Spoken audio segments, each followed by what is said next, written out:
10 years ago, on this very day, The Elder Scrolls V Skyrim was released. Some people consider this game one of the greatest games of all time. Well, let me just stop you right there. It's a Bethesda RPG, and all Bethesda RPGs have their issues. Skyrim has a ton of bugs and glitches. The NPC AI can appear really dumb at times, and quests sometimes suffer from scripting bugs, which makes it difficult for you to progress. We shall see soon enough. Alduin approaches. Oh, okay. Sweet. Am I gonna see a dragon fight? Hello? Where is he? Whoa. Is he... Was that him? Is he gonna show up or not? I am starting to get really bored now. However, even with that said, the glitches are sometimes really funny. I mean, how many times have you been launched by a giant and you didn't laugh or were just in awe? Never, I'm guessing. Unless, of course, the game crashes. And trust me, crashing will happen. I heard something up here. Oh, come on, it crashed. Again? And as much as Skyrim has brought a bunch of new stuff to the table, it also lacked popular features that were present in previous games. Like, does anyone remember the acrobatics skill in Oblivion, which allows you to jump impossible heights and perform all sorts of sick tricks and stuff? And also allows you to jump across water? What about the spell-making altars, where you can make your own crazy game-breaking spells? Ah, you must be the Arcane University's newest addition. This humble battle mage bids you welcome. I'm the Archmage, you idiot. Ah! Who needs this college anyways? I am all-powerful. I don't need any of you guys. Oh. I have been suspended, whatever. Who's ready to be blasted off again? With all those neat features gone, what has Skyrim replaced it with? Smithing? Okay, smithing is actually pretty cool. And looking past the bugs, glitches, and gameplay features that have been left out, the rest of the game is pretty cool too. One of the most unique things about Elder Scrolls games is the character creation. When I make a character, I try to make one unique to a specific skill set and even make up backstories for all of them. As a couple of examples, Raymond IV, a proud Nord warrior that never buys or loots weapons from enemies. He only makes his own weapons. Slash, an Argonian that is purely an assassin and doesn't give a crap about who he kills as long as he gets paid. Sanyan, a powerful high elf mage that became the Archmage of the College of Winterhold. Telkanova, a dark elf that specializes in heavy armor and sticks alongside his own group of people until the end. I've made so many characters in Skyrim that I've lost count. Personally, my favorite race in the Elder Scrolls are the Argonians. Not only are they the coolest looking race, but they also have a very useful ability called Hist Skin, which greatly increases their health regen, and they can breathe underwater. No one can tell me otherwise. The Argonians are the best. But that's just my opinion. Male, female, high elf, dark elf, Argonian, Khajiit, I don't give a crap, make up your own destiny. Even more compelling than the character creation is the world that the Elder Scrolls takes place in. In Bethesda RPGs, when it comes to the world, which one would I prefer? Elder Scrolls or Fallout? Sure, Fallout has a post-nuclear environment with futuristic-like features that people in the 50s would have imagined, but I prefer Elder Scrolls for its world, because it's the most original world compared to Fallout, and Skyrim is no exception. There's beauty here unmatched in all of Skyrim, to be sure. See? Feindal gets it. In a world with this kind of beauty, it's hard not to want to see it all. Sure, a good percentage of players prefer to use the fast travel system to get around because of the gajillion amount of locations to mark on your map. But discovering is part of the fun. Sometimes discovering something can lead you to discovering something else. Like you're on your way to someplace specific to continue an active quest and you end up finding a headless horseman ghost instead. It's just relaxing to wander around this world with an ambiance and a beautiful orchestrated soundtrack occupying my ears. Snow-capped peaks, dense forests, swamps, fortresses and caves, and so much more. But what's an amazing medieval world without a sense of mystery? There is a very healthy amount of lore in the Elder Scrolls. Over 300 readable books can be found in Skyrim, and I sometimes find a time to read a good amount.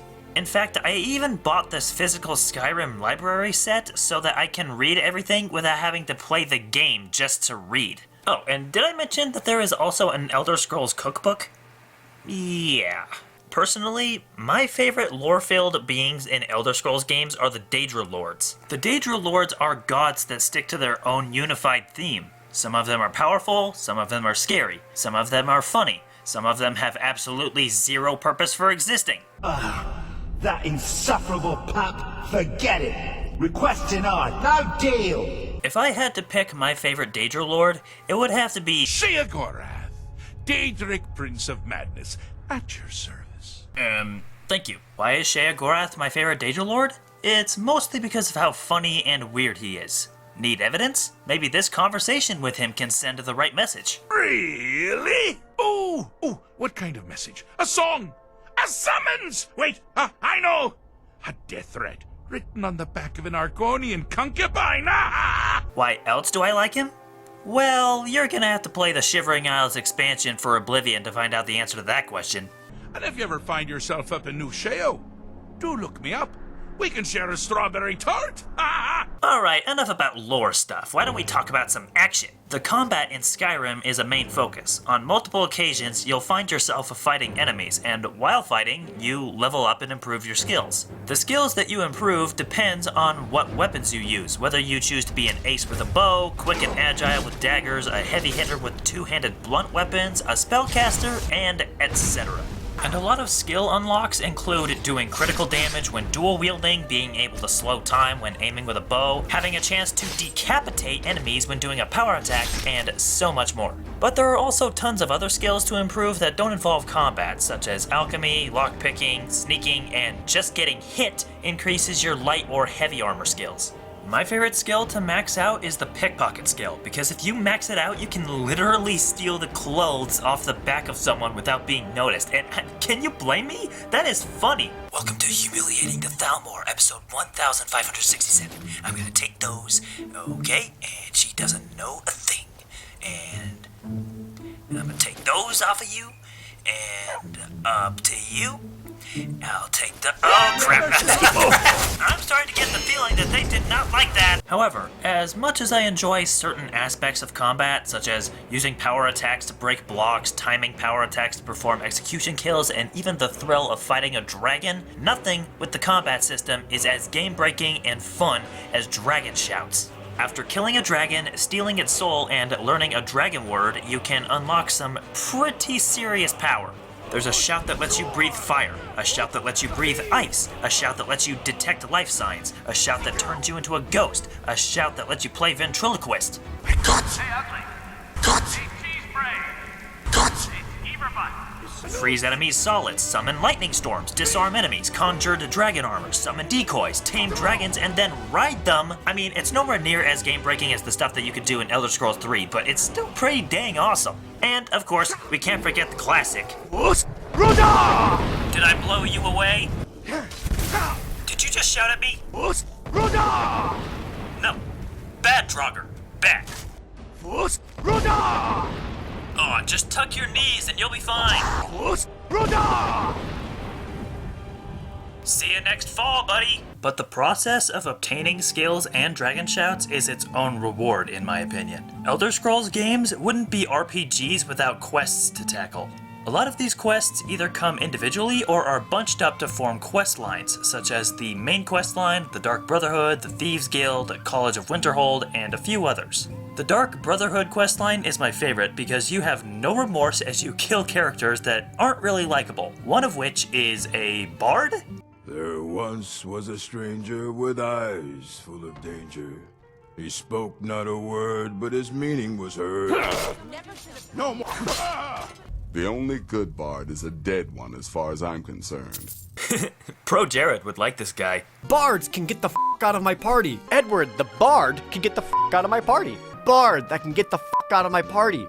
Skyrim has a few standout, excellent, and sometimes funny quests. Like a quest where you participate in a drinking contest, only you got too drunk that you came to in a temple of Dibella, and you find out that you wrecked the temple, sold a goat for a giant's toe, got engaged to a hagraven, and somehow end up at an old fortress where there's a portal lying in wait, leading you to a grotto where wine flows forever, and you find out that the Daedric Lord Sanguine was behind the whole thing. Trust me, it was funny. Plus, during that same quest, I found a randomly generated item that is essential to starting another Daedric quest, and let me just say, that was convenient and really cool. And it was rather funny that in the quest that followed, once I reached the dungeon boss, I died in one hit. However, not all quests are winners. There's exciting and creative, but then there's just straight up boring. There's even bad quests that have the best rewards, like a quest where you delve into a very boring dwarven dungeon filled with afflicted people and machines just for you to kill one dude. What's the reward for finishing the quest? The Spellbreaker, which is a shield that blocks both physical and magical attacks. Spellbreaker is a good shield, but the quest to get it was really boring. But hey, at least I got to see some of the afflicted stupidly step into one of the dwarven traps. By far, my least favorite questline is the Dawnguard DLC. Sure, it has some stellar environments and it introduced some new vampire powers, but this whole questline reminded me why I hate the follower system. You can't get rid of me that easily. I know, Serana. That's the problem. The best quest that uses the follower system is the quest involving the Daedric Lord Boethia, because you have to lead a follower to the Shrine of Boethia, trap them on the Pillar of Sacrifice, and then kill them. Basically, this quest is a protest to say how much followers suck. Quick side note about Boethia, she says, "We Daedra are far more powerful than any god, and among my brethren, I am the most feared." And to that, sorry Boethia, but in all honesty, Molag Bal terrifies me more than you do. You will kill, or you will die. But hey, all this talk about the base game, and I haven't even talked about the best part of Skyrim, the mods. The Skyrim community has some genuine creativity, and people have made some amazing mods over the years. A lot of these mods completely overhaul the game, and it's entertaining to see what people come up with that Bethesda didn't even think to put in their own game. Some of my favorite mods include things like Alternate Start, which allows you to start the game how you want to, rather than start it the same way a million times later. Archery Overhaul, which changes your stance, causes bleeding damage to NPCs and yourself, and headshots actually deal double damage, making archery fights much more intense. Ultimate Combat, which makes the overall combat much more challenging and NPCs are much smarter when fighting you. Sky UI, which makes the inventory system much more manageable. Jagersfeld, which is perhaps the best player home mod, a mod that actually lets you camp out in the wilderness, Into the Depths, which is a total horror-based quest, and so many others. But two of the best mods that I have ever seen for Skyrim is Helgen Reborn and Beyond Skyrim Bruma. Helgen Reborn is pretty self-explanatory. The town Helgen from the beginning of the game that gets destroyed gets rebuilt in this questline filled with very creative characters and custom voice acting. But Beyond Skyrim Bruma takes quest mods to a whole other level. It brings the northern part of Cyrodiil into the game from Oblivion with tons of custom quests and familiar locations to fit well into the Elder Scrolls timeline. It adds an area larger than the Dragonborn DLC, and aside from custom voice acting, it even has a custom soundtrack. And at the end of one of the quest lines, you get to own your own house in Bruma. And Beyond Skyrim isn't even finished. They plan on adding the rest of Cyrodiil into the mod. Bruma is basically just a small demo compared to what they have planned. It's this level of imagination put into mods that makes me love this game even more whenever I try a new mod, and it makes me keep coming back. Want my advice? Download some mods for Skyrim. Trust me, it will feel like a completely new game. Oh yeah, and did I mention that there's also an MLP mod? Yeah. Hey, I've been wanting an official My Little Pony video game, but Hasbro is too stubborn to make one besides a dumb mobile game with microtransactions, so I have to take what I can get. And with a giant derpy as my steed, this game is finally perfect for me. Alright, Pinkamena, let's fight. See what you got. What did you summon? Whoa! Okay. What the? How strong is she? This time, let's really see what you got. What the heck? I don't even know what is going on anymore. What the crap? Even with God mode on, this is absolutely terrifying. I can't even do anything. I don't think anything can top this. What the heck even was that? What the crap? Oh my gosh, no! I stand corrected. This is even more terrifying. I am not getting any sleep tonight. Overall, Skyrim is a pretty good game. Not perfect, obviously. It's far from perfect. In fact, it's because of how not perfect it is that made me not want to upgrade to any of the later versions. I've never played the special edition because from what I understand, it's the same exact game just with better graphics and none of the bugs fixed. And I've never played the VR version because there's only 2 VR games that matter to me. Half-Life Alyx? Okay. Gonna do the big brain move. Now.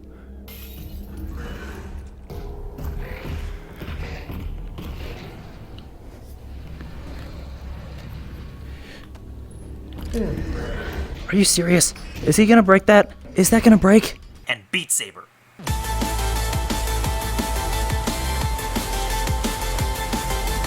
The only good excuse for a port that I've played is the Switch version, because you get to play Skyrim on the go. Sure, they had to reduce the graphics and lock the frame rate at 30 so it could be able to run on the Switch, but Skyrim on a portable console is still impressive, and they even added in some Zelda items and amiibo compatibility.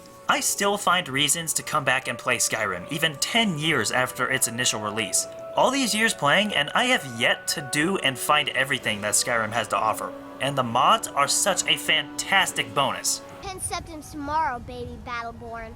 I'm gonna bloody your nose. Be careful. Oops, I downloaded a mod that lets me kill kids, my bad. And I pray that Elder Scrolls 6 can live up to what Skyrim has done. I give the Elder Scrolls 5 Skyrim an 8 out of 10. I highly recommend this game to anyone that hasn't played it, whether it's to go on an epic adventure or to just have a good laugh. He just launched up into the air. Oh crap. No! And there I go.